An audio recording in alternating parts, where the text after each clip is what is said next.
গল্পকথন by Kallol chapter 2তে আমাদের আজকের নিবেদন সুনীল গঙ্গোপাধ্যায়ের লেখা অমলের পাখি। হঠাৎ দরজা খুলে অন্তু বললে, এই দেখ অমল, সেই পাখিটা ধরেছি। অমল তখন এক মনে বসে খাঁচা বানাচ্ছিল। অন্তুকে দেখে ওর মুখ দুঃখে সাদা হয়ে গেল। ফ্যাকাশে গলায় বলল, তুই ধরে ফেললি অন্তু? শুধু শুধু আমি এত কষ্ট করে খাঁচা বানালুম। অন্তু মুঠো করে পাখিটার দুটো ডানা চেপে ধরেছে। আনন্দে ওর চোখ দুটুকরো রোদ্দুরের মতো ঝকঝক করছে। আজ ওদের স্কুল ছুটি। গ্রামে কে যেন একজন মস্ত বড় মানুষ এসেছে, সেই জন্য। সারা দুপুর বাগানে ঘুরে এ গাছ সে গাছের বকডালে চড়ে অতি কষ্টে ধরেছে পাখিটাকে।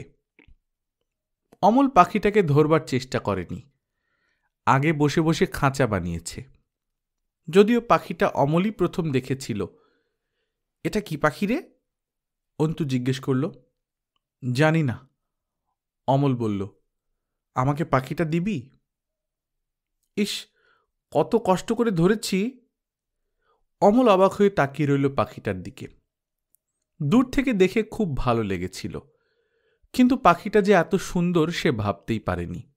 দুধের মতো সাদা রং, ঘুঘু পাখির চেয়ে একটু বড়, পায়রার চেয়ে একটু ছোট, টিয়া পাখির মতন দীর্ঘ বাঁকানো লাল ঠোঁট।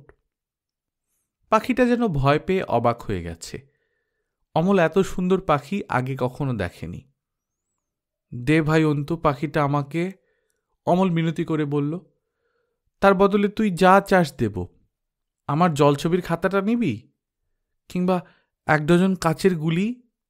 কিংবা রোদ্দুরের চশমাটা? না, চাই না, পাখি দেব না, অন্তু সোজা জবাব দিয়ে দিল। কিন্তু তোর তো খাঁচা নেই, তুই কোথায় রাখবি? যেখানে ইচ্ছে। আমি কি তোর মতো পাখি না ধরেই খাঁচা বানাবো? আচ্ছা, পাখিটা একবার ধরতে দে। অমল কাছে এসে পাখিটার গায়ে হাত দিল। অমনি পাখিটা ঝটপট করে উঠতেই অন্তুর হাত ছেড়ে গেল। সঙ্গে সঙ্গে সেই সাদা পাখি আনন্দে একবার সারাটা ঘর ঘুরে জানলা দিয়ে টুপ করে বেরিয়ে গেল। প্রথমে দুজনেই চমকে গিয়েছিল।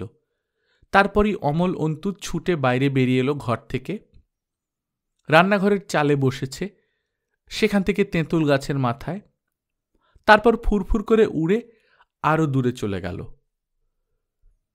ছুট ছুট ছুট, ওরা দুজনে ছুটল পাখির পিছু পিছু।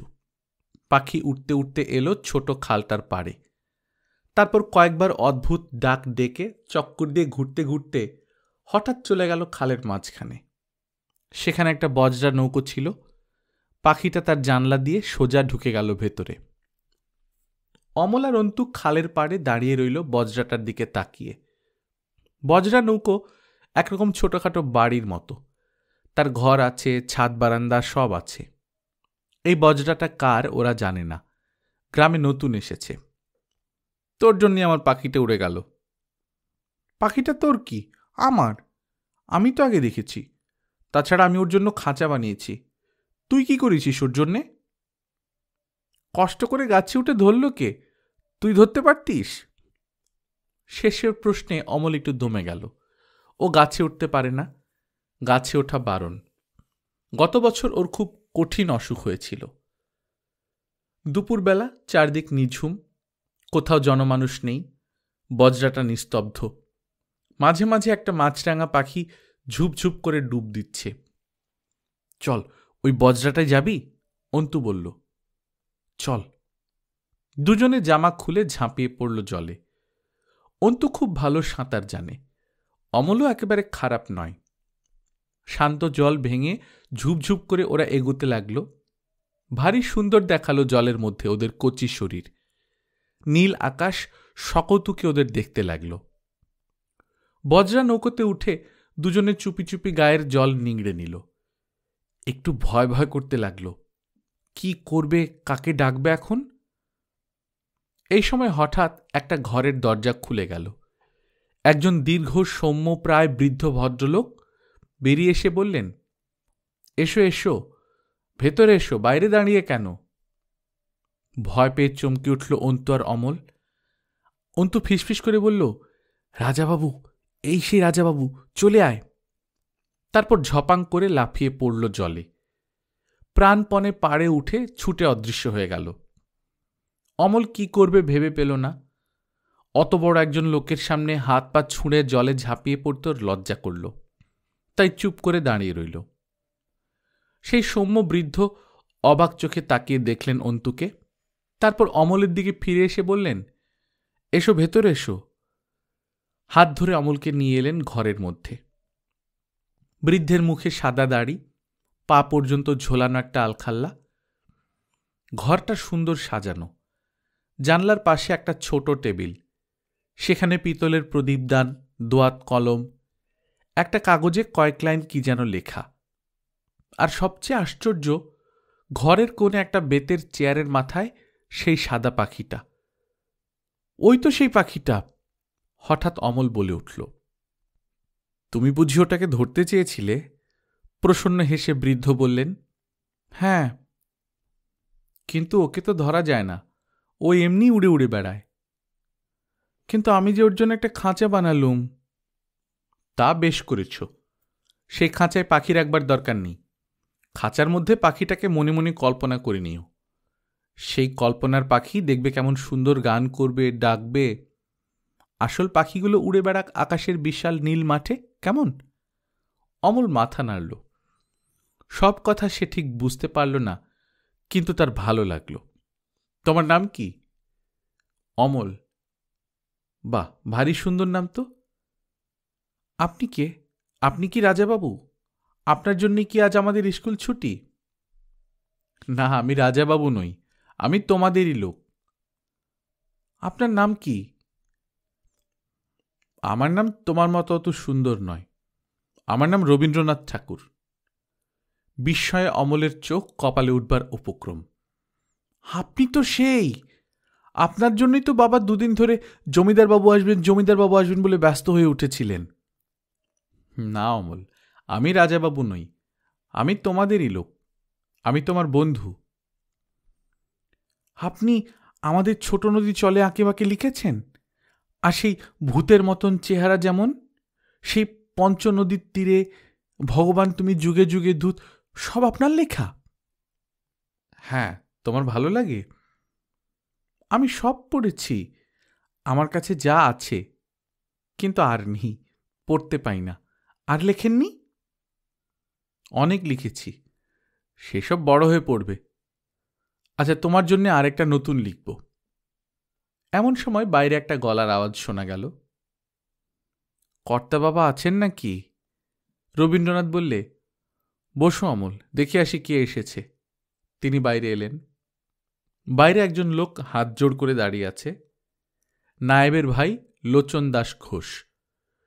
সে রবীন্দ্রনাথকে প্রণাম করল। কি খবর লোচন? আগে আমার ছেলেটা নাকি এখানে এসেছে, বড় দুরন্ত ছেলে, হয়তো আপনাকে বিরক্ত করছে। অমল তোমার ছেলে? ভারী সুশ্রী ছেলেটি। বাবার গলা শুনে অমল বাইরে বেরিয়ে এলো। এখন আর তার ভয় নেই। এই সময় সাদা পাখিটি ঝটপট করে জানলা দিয়ে বেরিয়ে কোন দিকে উড়ে গেল। অমল সেই দিকে তাকিয়ে একটা ছোট্ট নিঃশ্বাস ফেলল। যাও অমল, বাবার সঙ্গে যাও, আবার এলে তোমার সঙ্গে দেখা হবে। কিন্তু আমার নতুন বই? সেই বই লেখা হলে আমি তোমাকে চিঠি লিখব। অমল চলে গেল। তারপর থেকে তার দিন কাটতে লাগলো অন্যরকমভাবে। যার নামে গ্রামের সকলের মাথা শ্রদ্ধায় নিচু হয়ে যায়, তিনি অমলের বন্ধু। তিনি অমলকে চিঠি লিখবেন বলেছেন। অন্তু যখন খেলায় ফার্স্ট হয়, তখন অন্তুকে অমলের একটু হিংসে হয় না। অন্তুর তো তার মতো কোনো বন্ধু নেই, অন্তুর জন্য তো কেউ বই লিখবে বলেনি। তারপর নানান দেশ বিদেশ ঘুরে অনেক লোকজন দেখে 2 বছর পরে রবীন্দ্রনাথ আবার এলেন শিলাইদহের সেই ছোট্ট গ্রামে। গ্রামের লোকজন সকল এসে তাকে প্রণাম জানিয়ে গেল। অমলের কথা তার মনেই পড়ল না। হঠাৎ একদিন সকালবেলা তার সেই বজরা নৌকোর গলুয়ে সেই সাদা পাখিটাকে দেখলেন।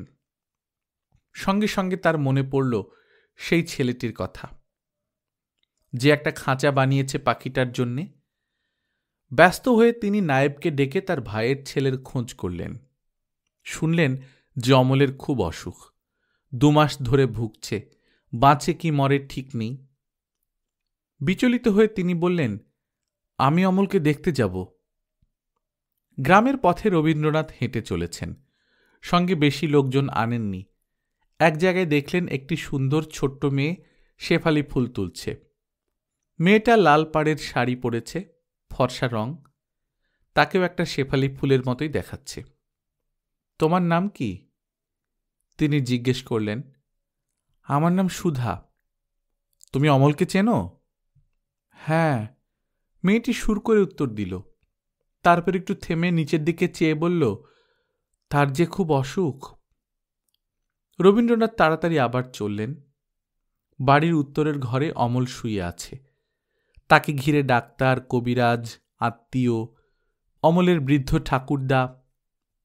কি শীর্ণ চেহারা হয়েছে অমলের, চেনাই যায় না তাকে। তাকে দেখেই অমলের চোখ ছলছল করে উঠল। ক্ষীণ গলায় বলল, আপনি এসেছেন? হ্যাঁ অমল, আমি এসেছি। তোমার কোনো ভয় নেই। তারপর রবীন্দ্রনাথ কিছুক্ষণ চুপ করে রইলেন। কি বলবেন ভেবে পেলেন না। তার মতো কথার জাদুকরও কথা হারিয়ে ফেললেন। একটুক্ষণ চেয়ে বললেন, আমি খবর এনেছি, তোমার সঙ্গে রাজার দেখা হবে। রাজা? হ্যাঁ অমল, আমি তোমার বন্ধু। তোমার সঙ্গে এক মহান রাজার দেখা হবে, যাকে আমরা পর্যন্ত দেখতে পাইনি। আমার চিঠি? আমাকে চিঠি লিখলেন না?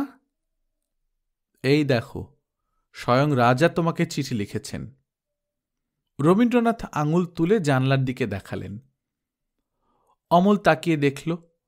সকলে দেখল জানলা দিয়ে বর্ষার মতো রোদ্দুর শিখা পড়েছে, আর সেই জানলার শিকে সেই সাদা পাখিটা বসে আছে। কি আশ্চর্য পাখি! ঠিক এসে অমলের জানলায় বসেছে।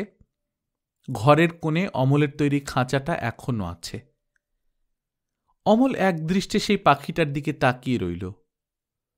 তারপর আস্তে আস্তে বলল, আমার ঘুম পাচ্ছে। রবীন্দ্রনাথ হাত দিয়ে চোখ ঢেকে ঘর থেকে বেরিয়ে এলেন। তারপর হনহন করে বজরার দিকে ফিরে চললেন, যেন তিনি বিষম ব্যস্ত। আর তার সময় নেই। তাকে এক্ষুনি গিয়ে অমলের জন্য একটা বই লিখতে হবে। গল্পকথন বাই কল্লোল চ্যাপ্টার 2তে আপনারা শুনছিলেন সুনীল গঙ্গোপাধ্যায়ের লেখা অমলের পাখি। আমরা নিয়মিত গল্প পাঠ করে শোনাচ্ছি। আপনারা যারা প্রথমবারের মতো শুনছেন, কাইন্ডলি সাবস্ক্রাইব করে নেবেন।